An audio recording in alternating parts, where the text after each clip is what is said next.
Suarez তার একটি স্টেটমেন্টের কারণে তার পুরো দেশের কাছে সে এখন শত্রুর মতো হয়ে গেছে।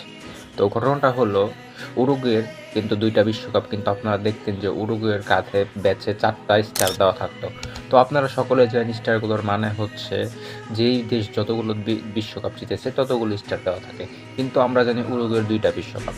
তো আর ২টা কিসের? আর ২টা হলো উরুগুয়ে অলিম্পিক্স জিতলে ফুটবলে সেটাকে বিশ্বকাপের মর্যাদা দেওয়া হতো। উরুগুয়ে ২টা অলিম্পিক্স জিতেছে, ওই হিসাবে তারা ৪টা স্টার দিয়ে রাখে। কিন্তু কিছুদিন আগে সুয়ারেস একটা ইন্টারভিউতে বলেছেন যে উরুগুয়ের ২টাই বিশ্বকাপ আর্জেন্টিনার উরুগুয়ে থেকে বেশি বিশ্বকাপ রয়েছে। এটা শোনার পর ফিফা তার কথাটা সিরিয়াসলি নিয়ে নিয়েছে এবং ২০২৬ থেকে উরুগুয়ের জার্সিতে ২টি স্টারই থাকবে। তো এই একটি স্টেটমেন্টের কারণে উরুগুয়ে ফ্যানরা মনে করে তাদের ২টা বিশ্বকাপ চলে গিয়েছে বা তাদের মর্যাদাটা দেয়া হচ্ছে না। তো এর কারণে একটা লিজেন্ডারি স্ট্রাইকার থেকে সুয়ারেস তার দেশের কাছে এখন শত্রুর মতোই হয়ে গেছে বলা যায়।